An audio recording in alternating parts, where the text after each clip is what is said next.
السلام عليكم ورحمة الله وبركاته.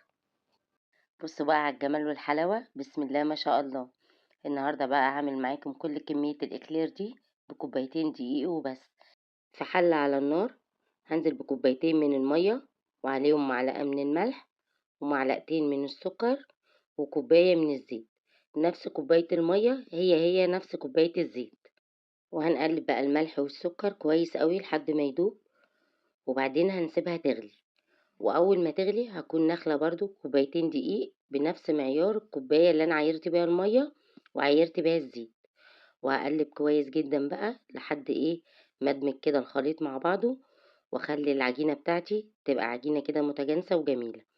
يعني هقلب والم في العجينه كده لحد ما تشرب كل الزيت وكل الميه اللي كانت بتغلي. وبعد كده بصوا كده تبقى تلاقي الحله من تحت فيها كده اللي هي زي ابتدت تعمل كده قشره في الحلة من تحت. كده خلاص تبقى هي استوت معايا زي ما انتوا شايفين كده، وهسيبها بقى تبرد تماما. طبعا مش عايزينها تبرد وعايزين تشتغلوا فيها على طول، هبردها زي ما انتوا شايفين كده بمضرب الكهرباء. انا بشتغل بمضرب الكهرباء، طبعا هو مش الاساسي بتاعها مضرب الكهرباء، ولا عندك عجان يبقى احسن، بس انا عشان ما عنديش عجان قلت اسهل على نفسي لحد بس ما اخلص كمية البيض اللي معايا. هنزل ببيضة بيضة كده بالتدريج. اول ما تختفي معايا البيضة هنزل بالبيضة التانية، وهنزل بمعلقة فانيليا سايلة. ما عندكيش حطي فانيليا عادي، مفيش مشكلة خالص. اول ما البيض كده يختفي معايا انزل بالبيضة التانية بالتدريج. الكمية دي كوبايتين الدقيق خدوا معايا 8 بيضات. لو البيض صغير هتاخدي 10، لو البيض كبير هتاخدي 8 بيضات زي ما انتوا شايفين كده. هفضل بقى كده اضرب في العجينة بتاعتي لحد ما البيض كله يختفي. يعني انا بسهل على نفسي بس بموضوع المضرب ده، لان لو اشتغلت بالمعلقة هتبقى صعبة قوي والموضوع هيبقى مرهق خالص. انا قلت اخلص بس لحد ما اخلص كمية البيض اللي معايا، وابقى خلاص كده هبقى لميت العجينة بتاعتي. بصوا بقى كده العجينة اتلمت في قلب المضرب، فكده خلاص المضرب هيبقى الموضوع تقيل عليه، فخلاص هفضي المضرب وبعدين هشتغل بالمعلقة. هيبقى الموضوع معايا سهل عن مكان من الاول هشتغل بالمعلقة. انا بحاول ادور لكم على بدايل عشان تسهل عليكم العملية، ومفيش حاجة توقفكم وتقدروا تعملوا كل اللي انتوا عايزينه. هلم بقى كده العجينة بتاعتي بالمعلقة، هعجن فيها شوية بس صغيرين كده. اول ما تمط معايا وتديني المطة اللي انتوا شايفينها بقى دلوقتي دي كده، بسم الله ما شاء الله. كده خلاص العجينة بتاعتي جهزت، بسم الله ما شاء الله اللهم بارك. خلاص هبتدي بقى اشكلها، وهتشوفوها هتبقى شكلها تحفة قوي.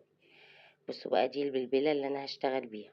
وعشان اسهل على نفسي هجيب كوباية كده احط فيها كيس الحلواني، واخد بالمعلقة من العجينة كده احطها فيها، بس مش هاخد كمية كبيرة عشان تبقى سهلة عليا في التشكيل.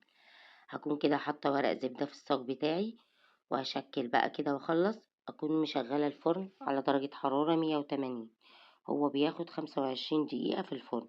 بس اهم حاجة تقلبي الصاج كل 3 4 دقايق على ناحية تانية عشان تسويته تبقى مظبوطة معاكي. كوبايتين الدقيق دول هيعملوا معايا 40 واحدة من الإكلير.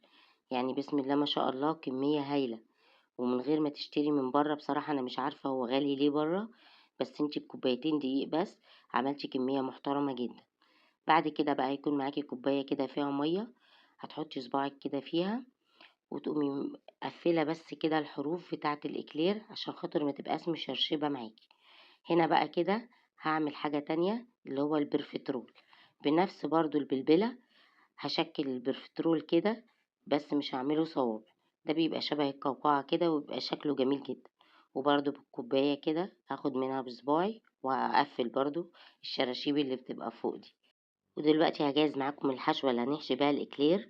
عبارة عن نص كوباية من كريم الباستري، نص كوباية من كريم الشانتيه خام، ونص كوباية كريمة لباني بودر، وعليهم كوباية لبن متلجة.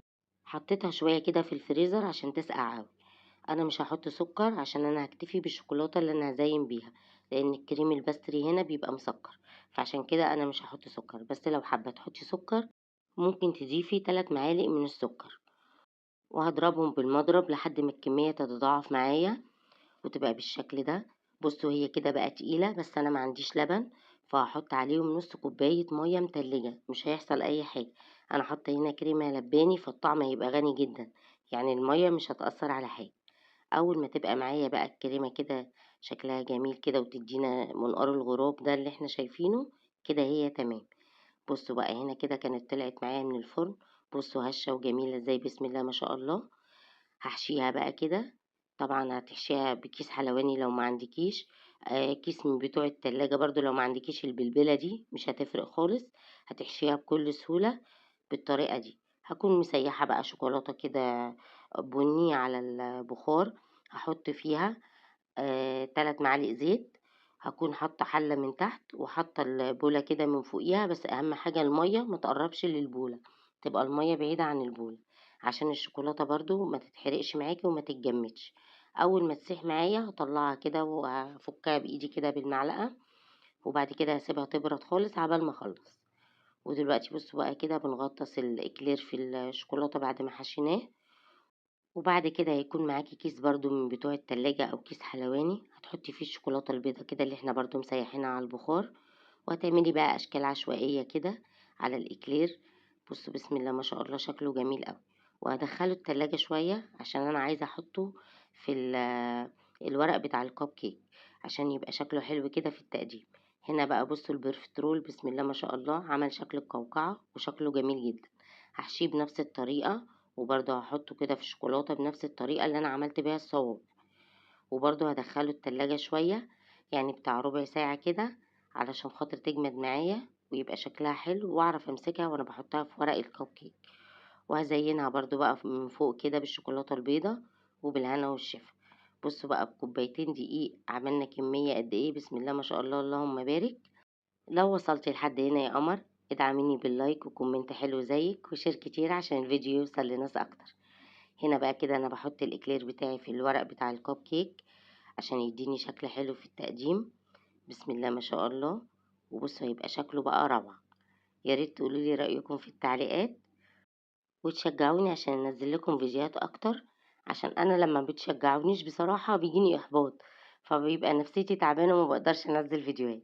بصوا الشكل الجميل ازاي، بسم الله ما شاء الله اللهم بارك. تحفة ما شاء الله. انت ممكن كمان تعملي مشروع من بيتك، وممكن لو عندك عزومة ولا عندك عيد ميلاد تقدميها لضيوفك هتشرفك جدا. والسلام عليكم ورحمة الله وبركاته.